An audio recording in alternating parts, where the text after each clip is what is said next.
तो अक्सर जब भी हम लड़कों के राइट्स के बारे में बात करते हैं, सोसाइटी दो पार्ट में डिवाइड हो जाती है। एक ग्रुप जो ये कहता है कि हमारा जो देश है वो शुरू से पैट्रियार्की फॉलो कर रहा है, वहीं जो दूसरा ग्रुप है वो ये कहता है कि हम लड़कों को राइट्स दिए ही कहाँ हैं। अगर पर्सनली मैं अपनी बताऊँ, मैं इन दोनों बातों से एग्री करता हूँ। हाँ, कुछ समय से हम ऐसा कह सकते हैं कि हमारा जो देश है वो पैट्रियार्की फॉलो कर रहा है, बट ये बात भी उतनी ही सच है कि हम लड़कों को सच में राइट्स बहुत कम मिले हैं। तो हाल ही में अभी यूपी के बरेली कोर्ट में एक काफ़ी अच्छा फैसला सामने आया जो कहीं ना कहीं हम लड़कों के राइट्स के फेवर में था। क्या है पूरा मामला, जानेंगे इस वीडियो में। नमस्कार दोस्तों, कंट्रोवर्सी की दुनिया में आपका स्वागत है। तो अभी कुछ सालों पहले 2015 अगस्त 2015 में एक केस सामने आता है जिसमें एक बंदा होता है सरबजीत सिंह। वो बंदा क्या करता है, गाड़ी से अपना जा रहा था तो तभी ट्रैफिक में रेड लाइट आती है, वो रुकता है तो सडनली उसके सामने एक लड़की आती है, उससे कुछ गर्मा गर्मी में उससे कुछ बात होती है और वो बंदी उसका वीडियो रिकॉर्ड कर लेती है। तो नॉर्मली जो हल्की फुल्की जो लड़ाई कभी रास्ते में चलते हो जाती है, उसको भी लगा कि ये नॉर्मल लड़ाई है, लड़का भी अपना घर चले जाता है। सडनली अगले दिन देखता है वो वीडियो भयानक तरीके से वायरल हो जाता है और वो लड़की अगले ही दिन हीरोइन सी बन जाती है, पूरे उसमें सोशल मीडिया पे फेमस हो जाती है कि कैसे उसने दिल्ली के दरिंदे को सबक सिखाया, कितनी बोल्ड लड़की है, लड़कियां ऐसी ही होनी चाहिए, है ना। वुमेन एम्पावरमेंट जोड़ देते हैं उस लड़की से। और कोई भी मीडिया उस बंदे को कवर नहीं करती। हर कोई सिर्फ और सिर्फ उस लड़की को कवर कर रहा होता है। लड़की के जो भी लड़की स्टेटमेंट देती है उसी को पब्लिक करके दिखाया जाता है, वही वायरल हो रहे हैं। लड़के को मतलब मीडिया खुद लड़के को as a rapist, as a जो भी मतलब गंदा सा वर्ड होता है उसको घोषित कर देती है। एंड 4 5 10 साल तक वो बंदा कोर्ट के चक्कर काटता रहता है, कोई उसकी सुनने वाला नहीं होता।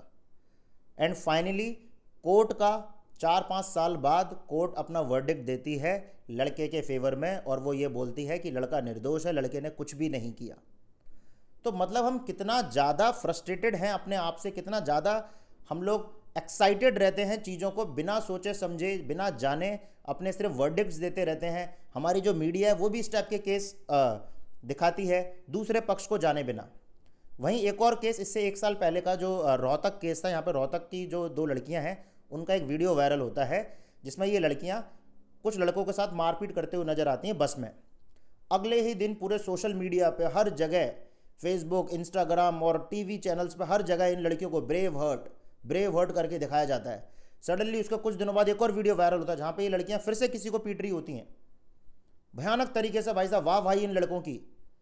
बाद में पता लगता है, एक और वीडियो आता है जिसमें एक लड़का कहता है कि ये लड़कियां मेरे साथ भी ऐसा कर चुकी हैं, मारपीट कर चुकी हैं और मुझे इन्हें 20,000 रुपये देने पड़े थे, तब जाके मामला शांत हुआ। और धीरे धीरे करके जब उनकी पोल खुलती है, जो बस वाला जो इंसिडेंट होता है, बस में कुछ औरतें बैठी होती हैं, वो औरतें खुद सामने आती हैं और वो कहती हैं कि भाई साहब वो लड़के कोई हैरेसमेंट वगैरह कुछ नहीं कर रहे थे, एक्चुअल में जो इशू था सीट को लेके था। बट ये लड़कियां क्या करती हैं, उनकी मारपीट करके अपनी वाहवाही करने के लिए उसको एज अ हैरेसमेंट सामने लाती है। और मीडिया भी बिना कुछ जाने बिना कुछ समझे इस बात को ऐसे बढ़ चढ़ के दिखाती है। 4 5 10 साल तक ये केस चलता है उन लड़कों के ऊपर। एंड फाइनली कोर्ट इनको भी क्या करती है, छोड़ देती है कि ये लड़के निर्दोष हैं। तो कहने का मतलब ये है कि हम एज अ मीडिया कहाँ जा रहे हैं, हम कितने ज़्यादा एक्साइटेड हैं चीज़ों के लिए, बिना सोचे समझे हम सीधे बस पोस्ट कर रहे हैं, है ना। किसी को कुछ भी वर्डिक्ट दे रहे हैं, तू ऐसा है, इसने सच में ऐसा किया होगा, ऐसा किया होगा। एटलीस्ट दूसरा पक्ष तो जानो। सेम ऐसा ही एक केस सामने आया। केस तो हालांकि पुराना है, आज से 4 5 साल पहले का केस है, 2018 आई थिंक या 2019 का केस है।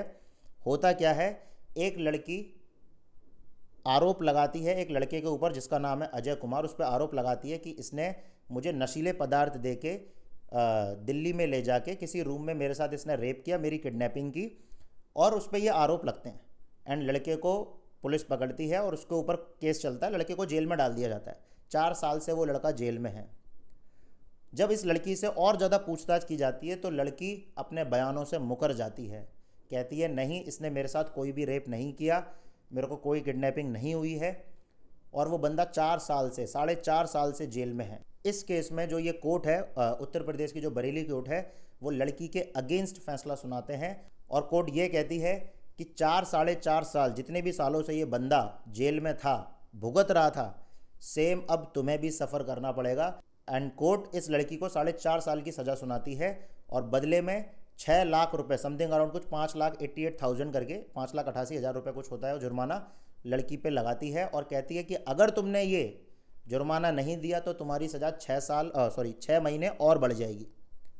तो काफ़ी शानदार वर्डिक्ट सामने आती है कोर्ट की, और कोर्ट उस लड़के को बाइज्जत बरी कर देता है। But the thing is, social media की अगर हम बात करें, कई सारे लोग हैं सोशल मीडिया पे कमेंट कर रहे हैं कि ठीक है आपने फैसला, कई सारे लोग प्रेज़ भी कर रहे हैं कि अच्छा फैसला था, ऐसे ही होना चाहिए। लड़कियां काफ़ी ज़्यादा मिसयूज़ कर रही हैं इन सारी चीज़ों का। और कई सारे लोग हैं मिक्स्ड रिएक्शन दे रहे हैं, वो कह रहे हैं कि यार 4 साल आपने वेस्ट कर दिए इतने इस केस के बारे में डिसीजन देने में, लड़के के 4 साल तो बर्बाद हो गए, अब वो क्या करेगा XYZ। But the thing is कि यार देर आए दुरुस्त आए, मेरा मानना ये है कुछ तो एटलीस्ट हम लोगों के फेवर में हुआ।